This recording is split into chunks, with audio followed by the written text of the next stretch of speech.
Merhaba. Merhaba, kanalımıza hoş geldiniz. Teknoloji geyikleri yapıyoruz. Yeni başladık. Bir fikir ortaya attık ve bu şekilde devam edelim dedik. Ama e, çok şey oluyor. Diyorum. Ne konuşacağımı bilmediğim için Evet, yani kamera karşısında konuşmak kolay değil. değilmiş. Yani Yani geçen normal muhabbet... şartlarda konuşmalarımızın arasındaki e'ler, ırlar belki aynı oranda yine var. Evet, Ama biz fark etmiyoruz.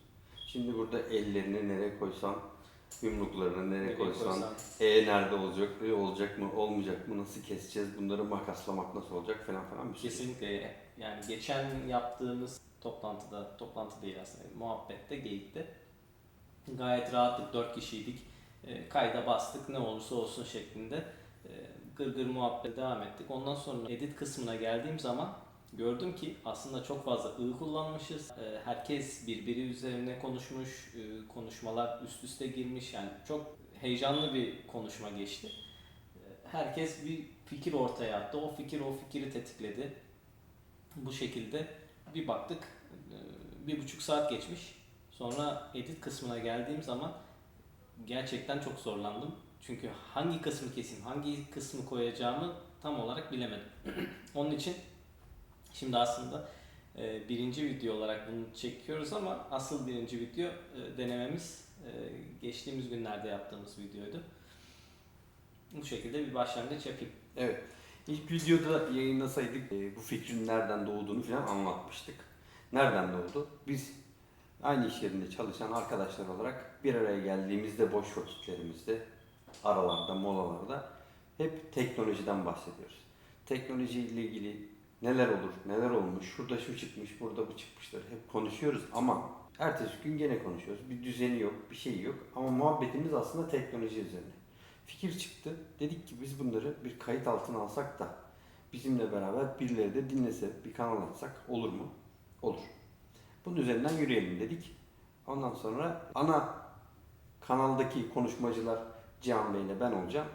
Katılımcı arkadaşlarımız olacak. Her seferinde değişecekler. Bazen olamayacak işleri olacak. Biz kendimiz yapacağız. Böyle bir fikir geliştirdik. Bunun üzerinden yürüyeceğiz. Ama teknoloji konusunda profesyonel olarak ehil değiliz. Hiçbirimizin mesleği bu değil. Kesinlikle. Ben inşaat mühendisi. Ben de mimarım. Bizim işimiz aslında inşaat ve inşaatla ilgili kısımlarda çalışan insanlarız ama yanından yöresinden teknolojiyle iç içeyiz. Kesinlikle. Ne derece iç içeyiz? Bahsettikçe, konuşmalarımızı dinledikçe takipçiler de diyeceklerdir ki bunlar o kadar da işin içindeler veya değiller yorumlarını yaparlar. Ama biz görüyoruz ki biraz içindeyiz. İşte kendi kendimize bazı uğraşılarımız, aletlerimiz, edevatlarımız var. Yorumlarımız var. Tahminlerimiz var geleceğe yönelik, teknolojinin geleceğine göre. Onları bu kanalda da yapıp herkese paylaşmak. Belki birileri bir ipucu yakalar, başka bir şey yapar. Ya da biz yorumlardan başka bir ipuçları yakalarız, yeni şeyler yayınlarız vesaire vesaire. Neler konuşuyoruz biz teknolojiyle ilgili bir araya geldiğimizde? Buradan yola devam edelim. Çok güzel bir Evet. fikir. Nereden başladık? Drone'u aldım. Siz de dediniz ki fotogrametriden bahsettiniz. Hani nasıl gelişti ben de tam olarak hatırlamıyorum. Yani bir şekilde fotogrametriyle bir muhabbet açıldı. Hani her gün bir teknoloji muhabbeti yapıyoruz ama o gün çok farklıydı. Siz dediniz ki işte fotoğraflardan 3D modelleme yapılabiliyor. Ben de normalde Revit kullanıyorum, AutoCAD kullanıyorum. Bugüne kadar sürekli 3D çizimlerle işimi kolaylaştırıyorum. Çok dikkatimi çekti. Buna bir eğilim dedim. Hem mesleğimle alakalı, inşaatla alakalı hem de bilgisayar programıyla alakalı. Çok güzel bir teknoloji var altında. Sonra fotogrametri nedir diye araştırdığımda gördüm ki havadan çekilen fotoğrafların bilgisayar programı yardımıyla birleştirilerek nokta bulutu haline döndürülüp buradan da 3D modele dönüştürülmesi. Benim drone yapabilir mi diye baktım. Meğerse aslında fotoğraf çeken her şeyle yapılabiliyormuş. Önemli olan belli bir sırada fotoğraf çekebilmek. Oradan başlayarak işte video editleme, fotogrametri, 3D modelleme bunlar üzerinde yoğunlaştım. Tabi bu sırada hala birçok teknoloji muhabbetleri yapıyoruz ve yaptığımız muhabbetleri sürekli araştırma içerisindeyim. Bu sayede yeni bir bilgisayar aldım. Hep hayalimdi, bir bilgisayar almak istiyordum ama nasıl bir şey alacağımı tam olarak bilmiyordum. Hani ne kadar kapasiteli olmalı, iş istasyonu mu almalıyım yoksa oyuncu bilgisayarı mı almalıyım, render makinesi mi almalıyım gibi derken kendi bilgisayarımı dizdim bu iş için. Renderlama ve 3D modelleme için. Ve çok hızlı bir şekilde şu anda modelleme yapabiliyorum. O fikir nereden çıktı? Nereden çıktı derken daha önceki bir çalıştığım şantiyede bir harita mühendisi arkadaşımız, mesaide beraber partnerimiz, o bize bir örnekleme yapmıştı.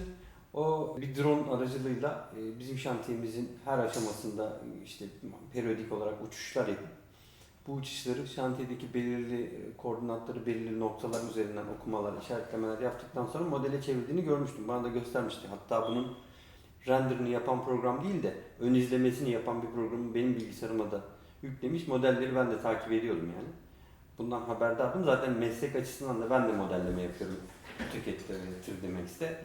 Dolayısıyla modelleme her zaman ilgimi çekmiştir.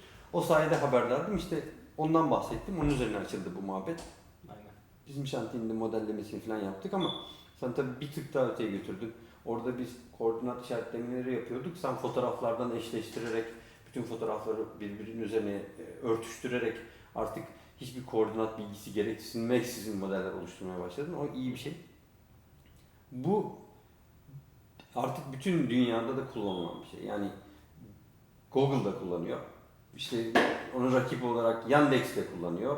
Başka amaçlı olarak özel firmalar da bunu kullanıyorlar kendi amaçlarıyla. İşte arazi ölçümlerinde, arazi modellemelerinde, yeni projelerin hazırlıklarında, tasarlanmasında bu yöntem hep kullanılıyor. Ya da doğal ve tarihi mekanların insan ilgi değmeksizin öncesinde daha pratik bir şekilde modellenmesi gerekliliği ortamlarında da kullanılıyor. Bu ilk başlarda şeyle de başladı. Daha basit de drone yokken, drone teknolojisi ilerlememişken dediğim gibi yine fotoğraflar üzerinden birçok fotoğraf çekilerek fotoğrafların üst üste örtüştürmesi yöntemiyle yapıldı. Artık şu anda bu teknoloji ele düştü diyebiliriz. Yani birçok ülkede turistik yerlerde de görebilirsiniz. Herkes yapıyor. İşte bir kişiyi oturtturuyorlar ortasına. Etrafında drone mantığıyla kameraları dolaştırıp onun cam kristaline eklenmiş videosu modelini bile yapıyorlar, yüzünü vesaire. 3D baskı yapıyor biliyorlar. Artık bu teknoloji ilerledi. Bu daha yani bu müthiş bir atılım olacak ileriye doğru. Neden? Artık video konferansların bir tık ötesine geçip 3D konferanslar yapıyor olabileceğiz. Yani insanların gerçek modelleri buradaki toplantı salonunda yanımızda olmasalar bile onların aynı anda eş zamanlı olarak bir yerdeki modellenmiş görüntüsü, hologramı karşımızda olabilecek yani. Bunlar artık uzak hayaller değil. Bunların için önümüzde birkaç küçük engel var. İnsanoğlu bunu aşmak zorunda. İşte o da ne derler? Çok büyük verilerin aktarılabilmesi sıkıntısı. Şu anda bunu çözmekte birazcık zorlanıyoruz. Bunu çözersek bir de enerji sorunumuz var. Enerji sorunu bu iş için çok önemli değil şu an için. Evet. Ama bizim şu anda sınırsız anında veri aktarımı problemini çözmemiz lazım. Yani çok kuvvetli internet. Ve bir de süper bilgisayarlara ihtiyaç olacak. Evet. Belki o zamana kadar kuantum bilgisayarlar devreye girerse bu işlemler daha hızlı ilerleyecektir. Yani zaten şimdi bütün bunların hepsinin içerisinde bu bilginin şu odanın içerisindeki bizim kendi şahsımıza ait bir süper bilgisayar olsa demin bahsettiğimiz şeyleri zaten modellemeleri, renderleri falan istediğimize yakın bir hızda yapabiliriz. Ama bu bilgiyi Amerika'daki birisiyle eş zamanlı olarak paylaşmak istesek sıkıntı var. Çünkü bu çok büyük bir bilgi. Milyonlarca doneyi, datayı aynı anda Amerika'ya aktarmamız gerekiyor yani çok kısa bir süre içerisinde. Şu anda o aktarımı yapamıyoruz. Yoksa bu teknolojiyi bu odanın içerisinde modellemesini yapabilecek bir bilgisayarı birazcık zorlasak hepimiz alırız. Evet. Dolayısıyla bizim veri aktarımı problemini insan olarak çözmemiz lazım. Veri aktarımı problemini biz insan olarak çözersek artık bunları konuşmuyor olacağız. Bambaşka şeyleri konuşuyor olacağız. Neleri konuşmaya başlayacağız? İşte artık data aktarımı sorunu kalmayınca bu hologramlar, projelerin aktarılması, birbiriyle 3D konferanslar yapmalar falan ötesine geçip artık maddeyi nasıl aktarırız'a konuşmaya başlayacağız. Bu aslında denemek için yaptığımız ilk videoda da konuştuğumuz Bahsetmiştik. bir konuydu. Oraya kadar gelmişti muhabbet. Hı hı. O çok heyecan verici bir şey. Yani onu insanoğlu nasıl yapar? Bir sürü bununla ilgili işte teoriler var. Hepsi teori. Teori. Yani çok büyük enerjilere ihtiyaç var. Yani başka bir şekilde çözülmesi gerekiyor. Evet. Yani şu anki fizikle çözülebilecek gibi durmuyor. Enerji. Enerji. Çok Enerjinin yani aktarımı. aslında teknolojinin şu andaki önündeki en büyük engellerden bir tanesi enerji. Hı hı. Yani enerji konusunun dert etmeyecek bir aşamaya geldiğimizde yani molekülleri anlık Hı hı. parçalayabilecek kadar enerjimizin olması durumu, kablosuz iletişim, kablosuz cihazlar, uçan cihazlar, şunlar bunlar hiçbirisinin enerjileriyle ilgili problemleri giderecek hale geldiğimiz zaman aslında o zaman başka şeyler düşüneceğiz. Şu anda bizim beynimizin, düşünce dünyamızın önünde bir perde gibi duruyor enerji sıkıntısı. Evet. Her şeyi ona göre optimize ediyoruz. Evet. Yani telefonlarımız bile bir günlük şarjı gidebilecek şekilde üretiliyor. Bir gün gidiyorsa iyi bir telefon olarak nitelendiriyoruz. Halbuki ben telefonumu hiçbir zaman şarj etmek istemem. Bir kere şarj edeyim ya da bir kere kullanım halim, ondan sonra sürekli kullanabileyim gibi. Bunlar teknoloji gelişiminde de bir engel. Çünkü ona göre hani bir yandan avantajı var. Ona göre işlemci üretiyorlar. Ona göre parçaları dizayn ediyorlar. Daha az nasıl enerji harcarım, verimliliği arttırıyorlar. Neden? Çünkü kapasite belli. Pilin kapasitesi belli. O yüzden sürekli en iyisini yapmaya çalışıyorlar. Belki bir yandan iyi ama bir yandan da kötü, çünkü bizi bir şeye bağlı kılıyor. Tabii tabii. Hayal gücümüzün önünde dediğim gibi düşünce yapımızın önünde bir set. Gerçekten bir ufuk açılacak o perde kapanırsa, açılırsa yani önümüz açılırsa bambaşka düşünmeye başlayacağız. Demin dediğim gibi yani biz şu anda telefonumuzun bir gün boyunca sıkıntısız bir şekilde enerjisi yettiğinde bunu iyi olarak görüyoruz. Evet. Birçoğumuzun telefonda çok kullanımdan dolayı yetmiyor. Öğlenleyin Bir daha şeyleri şarj edeceğiz ya da yanımızda geçici bataryalar taşıyoruz vesaire. Hep kısıtlıyız.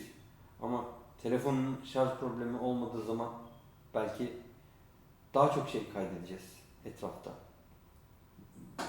Batarya problemi olmayan bir drone uçurduğumda mesela ben indirmeyeceğim onu. Hiç. 24 saat boyunca. Kesinlikle. İndirmeyeceğim ve Ama bu sefer başka sıkıntılar ortaya çıkıyor. elbette şimdi oraları hayal etmekte veya o sıkıntılara yönelmekte zorlanıyor olabiliriz ama düşünsene insansız hava araçları var. Keşif amaçlı dünyada bilim adına araştırma yapan uçaklar var, dronlar var diye düşün. Evet. Mesela şeyleri takip ediyor. Nesli tükenmekte olan bir hayvanı takip ediyor. Takmışsın hasbelkader yakalayıp boğazına çipi veya var teknolojiler söylüyorsun.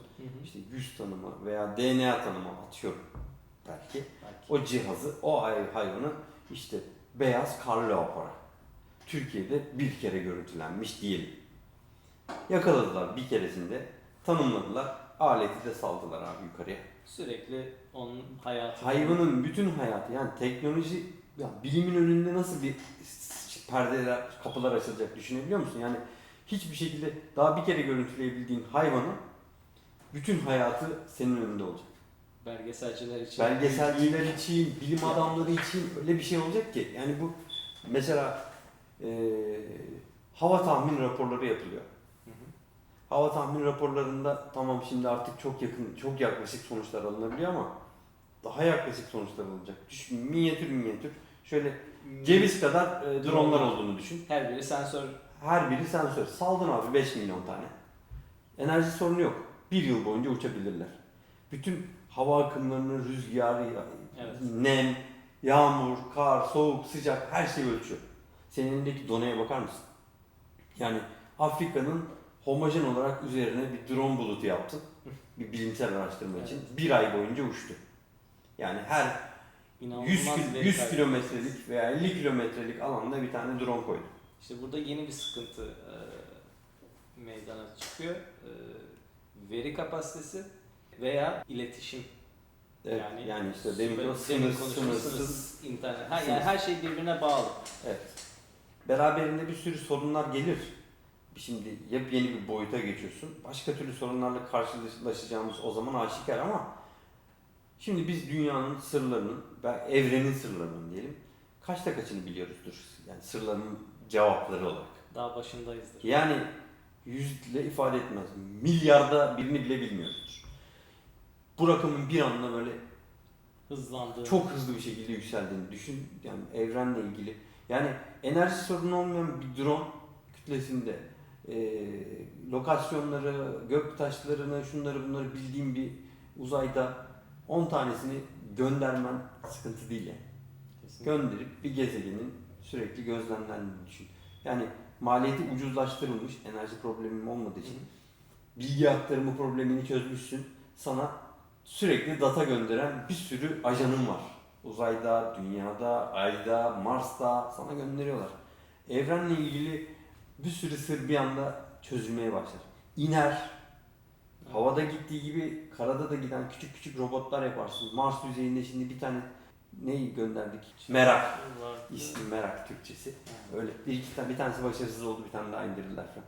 Milyar dolarlardan bahsediyoruz yani. Onların oraya inmesi, küçücük bir tane robotun inmesi bu kadar. Evet. Bu maliyetlerin düştüğünü düşünsene. Yani ne olmuş ki bir tane robot. Tamam, Mars belki robot çöplü olur. Ama sonuçta biz Mars'la ilgili her şeyi de biliriz. Ha, insanoğlunun bulaştığı yere mahvediyoruz yani. Robot olarak da, uydular olarak da mahvediyoruz. Maalesef. Uzayda da şu anda çöplüğümüz gibi. Ama öte yandan da heyecan verici şeyler olur. Bu enerji ve bilgi aktarımı problemini çözersek. Kesinlikle. Makro olarak düşündüğünüz zaman evrenden bahsettik. Gidiyorsun, gönderiyorsun. İşte dronlarını gönderiyorsun. İnsansız hava araçlarını gönderiyorsun. Artık gidiyorlar. Keşfediyorlar. Bilgi gönderiyorlar. Süper. Bir de içe dönelim. İnsan vücuduyla da ilgili bir şeyler yapmaya başlarsın yani. Mikro robotlar. Şu anda onlarla ilgili çalışmalar var. Nano boyuta inmek Evet. gerekiyor. Evet. Yani enerji sıkıntısı olmayan minik minik robotlar yapılabiliyor. Görüyorum ben. İşte Evet. Isıya duyarlı hareketler. Hareketler, tırtıl gibi hareketler. İşte Hareket. sana gerekli olan ilacı ilgili bölgeye vücudun Vermesi içerisinde gibi. aktarması ile ilgili çalışan robotlar falan filan var. Bunların daha küçük ebatlara getirilip enerji problemi olmadan mesela 10 yıl vücudunda dolaşacak bir robot olduğunu düşün. Sana 10 yıl boyunca kolesterol problemini giderecek bütün her şeyle ilgili vücuduna tedavi uygulayan robotlar. Enerji problemi yok. Bir veriyorlar sana, bir şırınga ediyorlar. 500 tane robot. Onlar gerekli Senin yerlere kolesterol tahmin kısımlarında, işte kolesterolün tıkanıklığa sebep olduğu damarlarında çalışmalar yapıyorlar. İnsan ömrü uzar. İşte insan ömrü günümüz teknolojisine göre kısa kalıyor. Çünkü inanılmaz bir veri birikimi var artık. Çok fazla veri var. Bir insan ömrüne yetmez, öğrenmeye yetmez. Ben elimden geldiğince öğrenmeye çalışıyorum ama yetişemiyorum. Yani mutlaka bir yerlerde eksik kalıyorum. Yani her Evet. şeyi de öğrenmek istiyorum ama. Yani Ya. tarımdan, ondan sonra teknolojiye, kuantumdan uzaya her şeyi araştırmaya çalışıyorum. Her şey konusunda bilgi edinmeye çalışıyorum ama inanılmaz veriler var.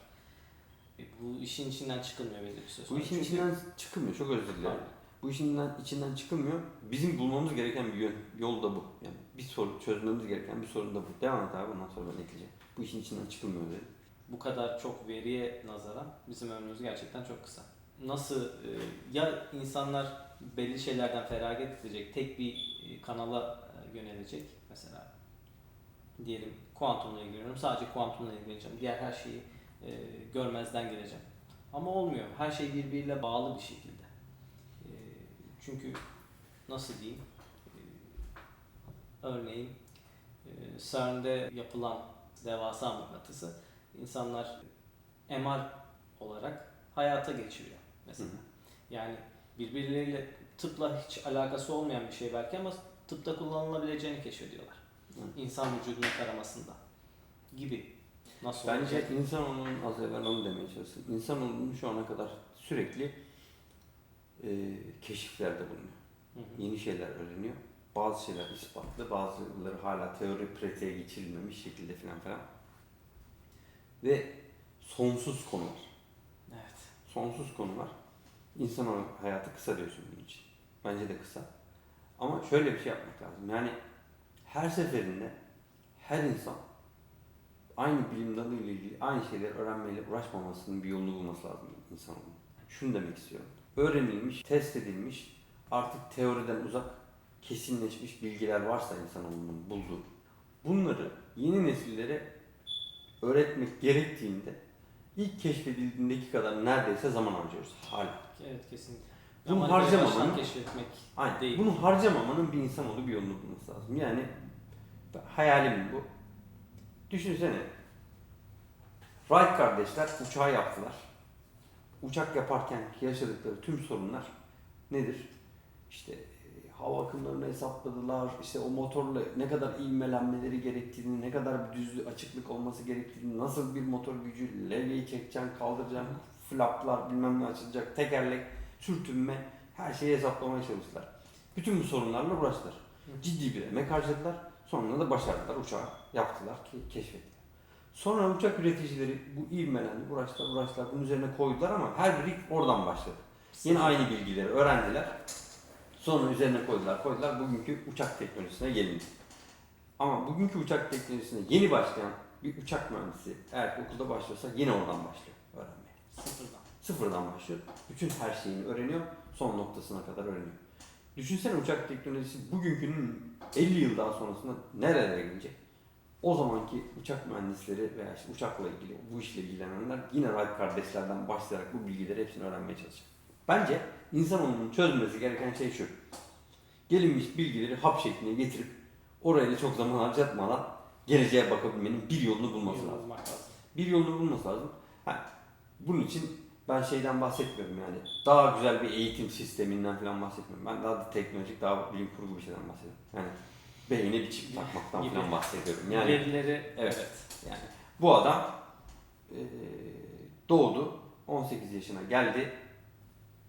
Hangi alanda çalışacağıyla ilgili bir girişimler oldu. Bu tamamen ütopya yani benim söylediğim. Bir girişimler oldu. Denildi ki işte senin yeteneklerin irdelendi. Yeteneklerin doğrultusunda işte yükseklik korkun yok, uçuş korkun yok, işte fiziksel yapın, kalp yapın, G kuvvetlerine bilmem neyin, sen pilot olabileceksin. Eyvallah, çok güzel. Pilotluk eğitimine başladım. Bu eğitim 8 yıl süren bir eğitimdir. Gerek yok. Yani bu adam bütün bu sağlık, fiziksel, beyinsel o yeteneklerin hepsine sahipse buna takacağım fişi abi. Bir çeşit bir ay sonra Android gibi. Yani yarı insan yarı robot. aynen. Bir ay sonra o adam o 8 yılın sonunda normal şartlarda alacağı yeteneğe sahip olup artık MiG mi uçuruyor, F-16 mı, F-35 mi veya Boeing mi, Airbus mı uçuracak. Evet, bu da farklı bir bakış açısı. Yani çünkü düşünsene o adam 8 yılını bir kere kurtarıyor. Bireysel olarak. Kesinlikle. Yani evet. Bu pilot olarak. Ömründen 8 zaman yılını kurtardı kazanıyor. yani. Düşün bugün bizim silahlı kuvvetlerdeki savaş pilotlarının yetişmesi belki 8 yıldan da fazla. O kadar zamanı kurtarıyor birincisi bu adam. İkincisi bu zamanı başka şeylerde değerlendirebilir. Bunun bir bilim insanı olduğunu düşünün. Pilottan vazgeçmiyor. Uçağın yeni uçak teknolojileri geliştirmekle uğraşan bir tane bilim adamı, profesör olsun mesela. Bu profesör olabilmek için en az 15 yılını veriyor. Minimum veriyor yani. 15 yılını adam 15 yılda alacağı bilgiler zaten keşfedilmiş bilgiler. Yani profesör onları zaten doktorasının tezini hazırlıyor. Yeni bir şeyleri derliyor. Çok ufak katmalar yapıyor kendi üzerinden. Aslında var olanların üzerinden eğitim alıyor. Evet. O 15 yılı kessen bu adam 15 yılda aslında zaten o bilgileri bilgiyle başlasa 15 yılın sonunda profesör değil ordinarius profesör olur. Zaman yetmiyor. Yani insanın ortalama Türkiye'deki insan ömrü atıyorum 70 yılsa artık. Bu Afrika ülkesinde bulunduğu ülkede 40-45 yıl. 70 yılsa 70 yıl çok az bir süre. Ben yani inşaat tecrübelerimizi düşünelim. Kaç yıllardır çalışıyoruz? 10 yıldır. Yani 10 yıldır çalışıyorsun. Ben daha fazla çalışıyorum ama şunu söylemeye çalışıyorum. Bunca zamanda kazandığımız tecrübeyle ilgili hala işte yönetici pozisyonuna gelir miyiz, gelmez miyiz? Düşünsene yani yönetici nitelikleri bir olan adama bu formasyonu bir şekilde vermeyi başarsan daha erken, daha başka şeyleri konuşuyor olursun. Yani bu adamlar başka işlere vakit bulurlar. Yani ailelerine vakit ayırırlar. İnsanoğlu daha mutlu olabilir. Bu tabii benimki tamamen bir fikir. Böyle bence bunu yapmak lazım yani. Güzel fikir. Bu da yapılabilir veya şu anda zaten teknoloji o yöne gidiyor biraz. Yapay zeka. Evet. Hani bu dediğiniz insana yükleme kısmını bilgisayar da yapabilir. Bu sefer insan faktörü aradan çıkıyor. Yani bir profesörün bilgisayar versiyonu yapılıp o şekilde düşünen bir yapay zeka yapılıp sorunlar ona çözdürülebilir. Evet. Zaten sanırım gidişat o yönde. Hani kimse insana bir çip takma veya insan kapasitesini arttırma yönünde gidemiyor. Çünkü birçok etik konular var. Yapılabilir mi, yapılamaz mı? Etik olur mu? Yani insanı bir Android'e dönüştürmek. Yapılabilirse yapılır. Etikliği de çok kimse boş ver. Şu anda yapamadığımız için etiklik tartışılıyor. Birçok şey etik yüzünden yapılamıyor ama mesela insan kopyalama gibi. Evet. Ama yapılmış. Evet. Yani kapalı kapılar ardında bunların hepsini yapıldı. Ortada kopyalama. Hı. Etikten bana ne diyen bir sürü bilim adamı, devlet var. Ama işte bu engellerden ziyade şu anda yapay zekanın önünde bir engel yok. Herkes istediği gibi kod yazıp bilgisayara yükleyip çalıştırabiliyor. Herhangi bir sınırlama yok. Onun için o kanala eğiliyorlar. O kanala gidiyorlar. Herkes yapay zeka üzerinde çalışıyor. En büyük şirketlerden, Google'dan tutun, küçük, orta ölçekli şirketlere kadar herkes aslında bir çeşit yapay zeka kullanıyor. Evet. Kimisi yazıyor, kimisi kullanıyor. Ben de mesela kullanmaya çalışıyorum. Konuşmayı direkt metne dönüştüren bir seçeneği var Google'da mesela, Google Cloud'da. Şu anda onu deniyorum. Gayet başarılı. Yapay zeka derken şimdi tabii burada hep spesifik bir konuya yönlenmiş bir şeyden bahsediyoruz. Demek ki duyduğu sesi daha önce hafızasına yüklenmiş sesler içerisinde bazılarıyla örtüştürüp o sesin karşılığı gelen metni sizin önünüze metin olarak getirmesi. Bu o işin spesifik yazılımı. Bunu kurgulayan kişiler bunu yapmışlar. Yapay zeka deyince bir tık daha ötesi aklımıza gelmesi gerekmiyor mu? Yani Neural Language diye bir şey de var. Ben sadece en basitinden başladım. Makine öğrenme dili, makine öğrenmeleri, yani çok değişik şeyler var şu anda Google Cloud'un içinde.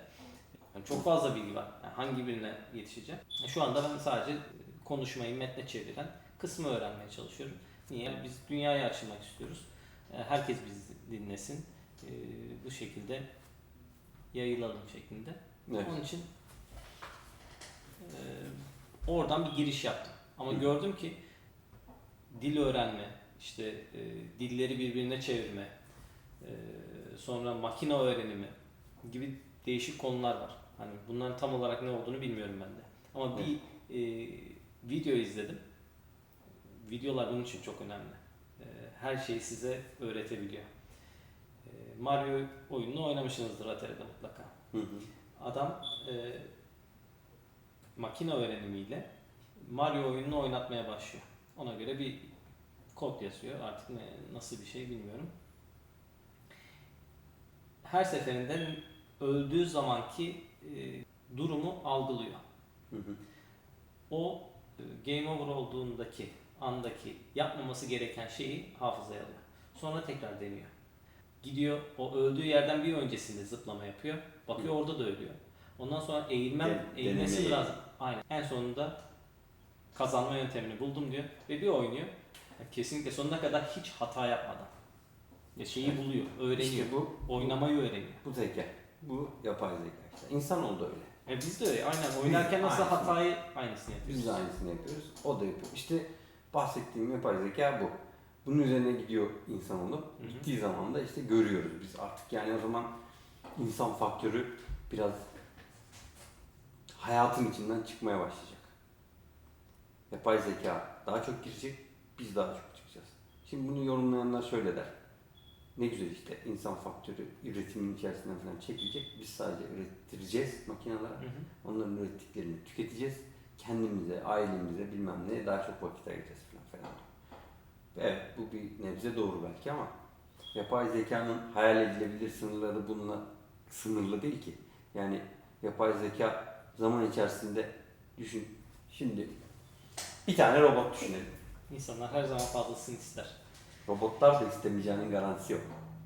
Yani bunu öğretmeyeceğimizin bir garantisi yok. Onu diyecek. Bir tane robot düşünelim. Evet. Robot normal şartlar altında deminki söylediğimiz Mario oyunundan örnek gibi işte yapacağı iş vermişler ona. Onu yapıyor. Bir arabanın otomobil fabrikasındaki sağ kapısını takıyor. Robotun işi bu. Solu da takan var, kaportayı da takan var. Robotlar grubu var orada. O sağ kapıyı takıyor her zaman. Ona bu robot normal şartlarda aslında gerçekten robot. Yani bir yapay zeka örneği değil. Verilen kodları işliyor. Aynen. Ama mesela bu robota şöyle bir şey öğrettiler diyelim ki. Biz hangi tip araba gelirse gelsin onun kapısına göre pozisyonunu düzenleyip Hı hı. küçük tip bir elektrikli araba gelse de onun sağ kapısını takacaksın. Büyük tip bir tane araba gelse de onun sağ kapısını takacaksın. Ona göre arkanı döneceksin. Oradan ilgili vidaları alacaksın. Şöyle yapacaksın, böyle yapacaksın. Kendine de sorgulayacaksın. Aşınmalarını, yağlanmalarını, bakımlarını da periyot olarak haber vereceksin falan falan diye bazı bilgiler bilmeye başlasak mesela bu robota. Evet. Güzel. Direkt Harika. öğreniyor. Ondan sonra bu robot ne yapıyor? Yağ gerektirdiği zamanları araştırmaya başlıyor. Sonra diyeceksin ki yağ gerektirdiği zamanlar değil işte bilmem ne kolu çok hareket ettiği için orada bir metal aşınması var. Bu metal aşınmasını da ölçümle değişmesi gerektiği zaman biz de değiştirmeyeceğiz. Bak şurada yedek o parçadan var alacaksın kendini değiştireceksin vesaire. Bu şimdi büyüyor diyelim. Böyle böyle bu bilgileri robotun hafızasına yükledik. Bu robot yani kendi kendine var olmakla ilgili, hayatını devam ettirmekle ilgili, görevli değil tüm kapıları takmakla ilgili çok bilgili artık. Evet. En sonunda bir zamanda der ki mesela orada o aşınan parçasının yedeği kalmadı alacağı yerde. Ama bunun ona da ihtiyacı olduğunu da tespit etmiş bünyesinde. Mesela o parçayı yapmakla ilgili bir fikir geliştiremez mi? Yapay zeka diye bahsettiğim bu işte. O robot o parçayı da yapmaya kalkarsa işler değişmeye başlar mı? O zaman işte robotlar ihtiyaçlarını da gidermeye, eksiklerini de hayal etmeye, onları da gidermeye ile ilgili çabalar sarf etmeye, bunun için önüne çıkan engelleri aşmaya başlarsa ne olur? Tehlike. İşte ya zaten yapay zekanın dediğimiz yapay zekanın sınırı yok. Hani deminki söylediğin örnekteki gibi bir metni duyduğu sesten metin oluşturmayla ilgili sadece o artikelleri verdiğin zaman onu yapıyor. Ama sen artikelleri çoğalttın. Çok yapabileceği çok şey varsa artık bunların içerisinde yeni ekleme yeteneklerini de vermişsen, yeni şeyler ekleme yetenekleri. Bu sefer artık o robotlar bir kişilik oluşturmaya başlarlar. Ve bir dünya buraya. Evet. Bence bu dünya buraya gidecek. Kesinlikle. Bunun önlemlerini almaları lazım. Almaları lazım. Gidecek yani bu dünya Yani buraya kontrol gidecek. edilebilir bir yapı olmadıktan sonra tehlikeli. Yani inşaat sektöründeyiz. İnşaat sektöründe bizim faktörümüz Türk firmalarında özellikle insan. Aslında Evet. bütün dünyada da inşaatlar insanlarla yapılıyor. Bizim inşaat sektöründe robot yoktur. İş makineleri vardır. İş makineleri var. Ama robot yok. robot yoktur. Olmaya başlasa ne olur? Ben yani örnek denemelerini görüyorum internette. Sıvı Sıvalı robotu. sıvayı robot yapıyor. Biliyor girintisini çıkıntısını hesaplıyor. Ona göre bakıyor kaldırıyor. Alıyor alacağı kadar miktarı yapıştırıyor. Sonra lazer yazıcı, 3D yazıcı tekniğiyle bina Bina yapanlar yapanlar var. Onu senin burada modellediğin bina üzerindeki her şeyleri içini dışını bakıyor. Bu yapılması mümkün hale getiriyor o program sayesinde. Sonra kendi kendine bina, öyle evler başladı yapılmaya. Evet, Yani birkaç tane hiç insan videoyu faktörü izledim. sokmadan ilk evler yapılmaya başlandı. Şimdi benim inşaatçı olarak, bir mimar olarak işime gelir. İnsan faktörünü devreden çıkartıp Hı hı. robotlarla bina yapmak işi devrimi. Çünkü insan acayip hata yapıyor. Robotların hata oranı çok az. Kesinlikle. Bu işimize gelir de biraz önceki noktaya geldiğimizde ne olur? Bu sefer de şey olur işte artık. Yapay zekası gelişmiş robotlar işte sıva yapıyor. Kendi kendine senin istemediğin çözümler üretecek mi mesela? Hı. Evet. Yani insan gibi yani o da. Sen diyeceksin ki böyle olsun. Hayır, böyle olması lazım. Yani çünkü tüm durumlar için sen ona bir tarif vereceksen o yapay zekası olan bir robot olmuyor. Sadece robot oluyor. Sen ona ister istemez işini kolaylaştırmak için bazı durumlar için haritalar çizeceksin. Diyeceksin ki böyle bir durumla karşılaşırsan, Mario örneğinde olduğu gibi böyle bir durumla karşılaşırsan şunu yap. Hı hı. Böyle bir durumla karşılaşırsan bunu yap. 1000 tane durumu anlattım ama 2000 tane durum var sahada. 2000'den sonraki o değişik durumlarla karşılaştığında yorum yapacak. Veya diğer robotlara bağlanacak. Evet. Diğer Daha önce- robotlardan öğrenmeye başlayacak. Yani Tabii. Çünkü her biri birbirine bağlı olacak. Yani Aynen süre sonra. öyle. İşte benim gibi ben kendi robotuma 1000 tane durumu anlattım. Sahaya saldım. 1000 tane durumun dışında İçinden 2000 çıkan. tane daha durum çıktı. Başka bir mimar arkadaşın kendisiyle ilgili durumları anlattığı bir başka robot var. İrtibatta olacaklar. Onun durumlarıyla kendi durumlarını örtüştürüp yepyeni ben sadece 1000 tane çözüm bilirken benim robotum 3000 tane çözüm bilecek. Evet. Sonra başka bir tane daha robotla irtibata geçecek. Amerika'daki bir robotla irtibata geçecek. Aynı işi yapan. 100.000 tane çözüm bilecek. Ben 1000 tane bilirken. O konuyla ilgili. Senin dediğin çevrim içi birbirine irtibatlarından dolayı. Ondan sonra bir bakacaksın. Zaten bilgisayar teknolojisi bunu gerektiriyor. Yani şu an en iyi satranç oyuncusu bile bilgisayardan daha iyi satranç oynayamıyor. O kadar ilerisini hesaplayamıyor. Ama bilgisayar hesaplıyor. O robotlar da öyle durumları hesaplayacaklar, öğrenecekler, bilecekler ve seni şaşırtacaklar. Bu yapay zeka çerçevesinde kendi kendini geliştirmek olacak ve son noktada artık şey diyeceksin, yani sen buradan projesini çizip verdin, yapıyor olacaklar. Ama artık senin çizmene de gerek yok. Biz çizeriz dedikleri bir nokta gelecek. Evet. O zaman işte biz gidip balık tutarız. İnşallah. Ondan sonra Tutmamıza izin verirler. İnşallah tutmamıza izin verilir. Nasıl oldu sohbet? Vallahi güzel oldu. Yani Kaç dakika oldu? açıldık. Kaç? 43 dakika oldu.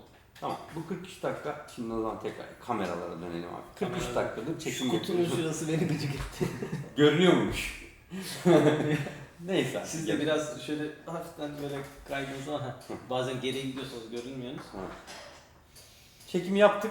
Evet. Şimdi bu edit edilecek. Biz daha bunları yayınlamaya başlamadık ama Şu an tarihi söyleyelim ama söyleyelim. Büyük ihtimal ya şöyle yapalım. çok Bir tarihte yayınlamayı planlıyorsam evet, bugünkü tarihi mi söyleyeyim? Şu andaki tarihi mi söyleyeyim? olabilir. Tamam. Şimdi bugün ayın kaçı? 30'u. 30 Haziran 2019. Evet. Bu videoyu ne zaman yayınlarız? Bir hafta içinde yayınlayabiliriz. Tamam. Yani Temmuz'un ilk Ama haftası. altyazılı olmaz. Altyazı işini daha çözemedim. Tamam, altyazılı olmasın canım ya. yayınlayacağım. Altyazısı olarak yayınlarız. Şunu demeye çalışıyoruz. O tarihte yayınlayamazsak bu tarih kısımlarını keseriz. Kesinlikle. Böyle bir şey. Bir şey yapalım. Bitiriş konuşması. Bitiriş konuşması. Ben Cihan Mural. Ben Özgür Barış Aldemir. Evet.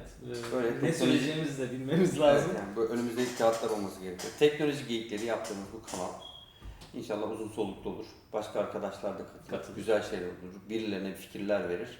Amacımız bu. Ama zaten kendi içimizde yaptığımız geyiği kamera önünde yapıp daha çok kimseyle paylaşmak istiyoruz. İnşallah başarılı olur. Evet. Hani her zaman diyoruz kesinlikle konunun uzmanı değiliz. Sadece fikir alışverişi yapıyoruz. Bir şeyler öğrenmeye de çalışıyoruz. Öğrenmeye açığız. Varsa hatalarımız yorumlarda bize yardımcı olabilirsiniz. Evet. Kanalımıza abone olmayı unutmayın.